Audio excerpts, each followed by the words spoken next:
परमेश्वर की धार्मिकता को।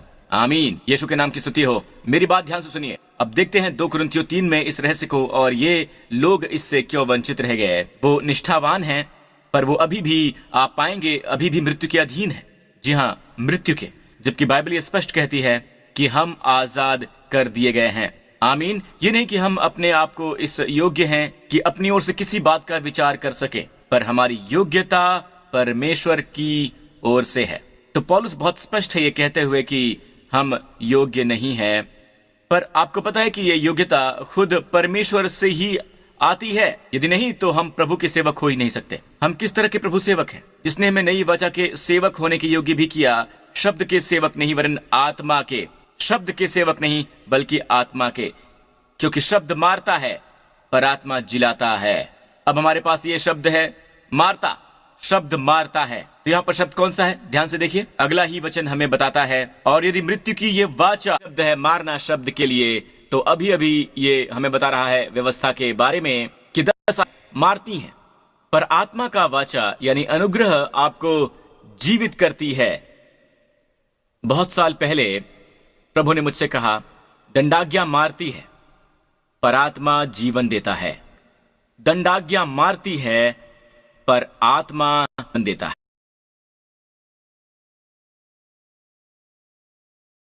है। तो जब हम अपने बच्चों को दंड देते हैं तो हम उन्हें मृत्यु दे रहे होते हैं। यहां देखिए, इसकी ओर देखिए, यहां लिखा है शब्द मारता है। यदि मैं अपना जीवन हमेशा काम करते हुए बिताऊं, हमेशा करते हुए, हमेशा परिश्रम करते हुए, खुद के लिए उत्पन्न करते हुए, मुझे खुद के लिए काम करना होगा, अपने परिवार की देखभाल करनी होगी, मुझे स्वयं अपने जवाब लेकर आना होगा, मुझे ये करना ही होगा। नहीं दोस्तों, आप व्यवस्था के अधीन हैं और एक घातक जिंदगी जी रहे हैं। लेकिन अगर ऐसा जीवन जी रहे हैं जहां आप यीशु की ओर देखते हैं, आपके विश्वास के रचयिता और संपूर्ण के रूप में, तो उनकी ओर देखिए। जो आपके पास नहीं है उसके लिए आप उन पर भरोसा करें, और तब भी जब परमेश्वर की प्रतिज्ञा के प्रतिकूल लगे, आमीन, फिर भी आप इस पर विश्वास करें, उनकी आपूर्ति पर भरोसा करें। वो नहीं देंगे तो आप नहीं पा सकते। आमीन। हमेशा उन पर विश्वास कीजिए।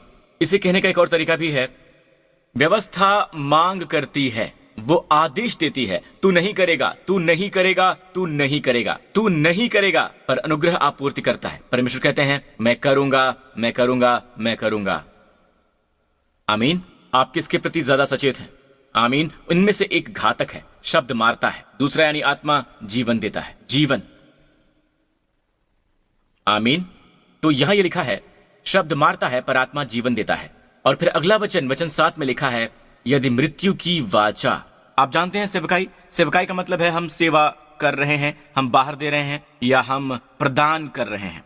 ये सेवकाई वो सेवकाई है जो मृत्यु प्रदान करती है। व्यवस्था के साथ आती है मृत्यु। व्यवस्था में कोई खराबी नहीं है, व्यवस्था तो संपूर्ण है, पर व्यवस्था क्योंकि संपूर्ण है और जब उसे संपूर्णता नहीं मिलती है, आमीन, अपने ग्रहणकर्ता के रूप में, वो खुद के प्रति सच्चा नहीं रह पाता है और वो श्राप देता है, वो देता है मृत्यु।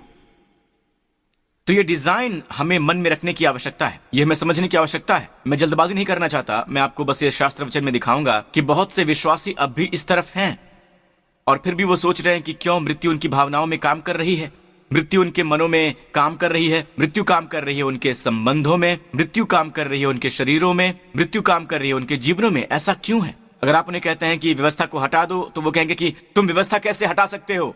दोस्तों, मैं ये नहीं कह रहा कि जब तुम व्यवस्था हटाते हो तो तुम उसके विपरीत हो जाते हो, व्यवस्थाहीन हो जाते हो, आप बन जाएंगे व्यवस्थाहीन। सुनिए, जब यीशु ने कहा कि लाजर की कब्र पर से पत्थर हटा दो, तो वो डर गए। वो डर गए क्योंकि वो मनुष्य 4 दिन से मरा हुआ था, और बहन ने कहा इस समय उससे दुर्गंध आने लगी होगी, और यीशु ने कहा पुनरुत्थान और जीवन मैं ही हूं, पत्थर को हटाओ। अब भविष्यवाणी के तौर पर हर एक्शन में एक टाइप है कि बाइबल हर क्षण में मायनों से भरी हुई है। यीशु के हर एक हाव भाव में एक मकसद था। उन्होंने कहा कि पहले पत्थर को हटाओ। आमीन। अब आप जानते हैं कि यीशु ने अंतरिक्ष को भी भेज दिया और वो सब अपर रूम में, पर वो कहते हैं कि पत्थर को हटाओ। दोस्तों, मेरी बात सुनिए, पत्थर हैं 10 आज्ञाएं। ये परमेश्वर की उंगली के द्वारा पत्थर पर लिखा गया था। परमेश्वर कहते हैं कि पत्थर को हटाओ, यीशु कहते हैं कि पत्थर को हटाओ। अब ये निर्भर है कि क्या आप उस पत्थर को हटा रहे हैं, उस दुर्गंध भरे शरीर से, या आप किसी से वो पत्थर हटा रहे हैं जो पुनरुत्थानित हुआ है। इसी से पूरा फर्क पड़ता है। अगर आप लोगों से व्यवस्था हटा दें उस दुर्गंध भरे शरीर से, तो फिर शरीर प्रकट होगा।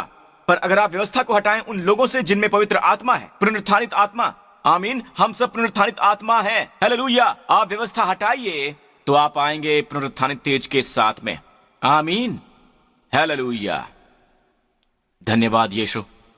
तो अब मेरे साथ चलिए और देखिए गलातियों 3, यहां लिखा है कि सो जितने लोग व्यवस्था के कामों पर भरोसा रखते हैं वो श्राप के अधीन हैं। दोस्तों दोबारा पढ़िए, तो जितने लोग व्यवस्था के कामों पर भरोसा रखते हैं वो सब श्राप के अधीन हैं। यहां ये नहीं लिखा है कि जो जितने व्यवस्था तोड़ते हैं,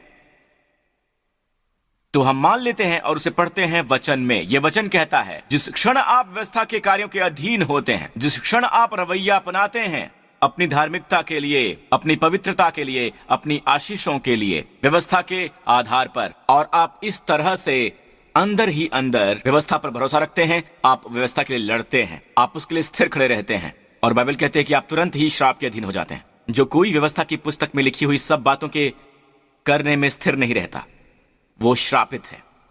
और ये ग्रीक में वर्तमान काल में है, वहां काल है वर्तमान काल।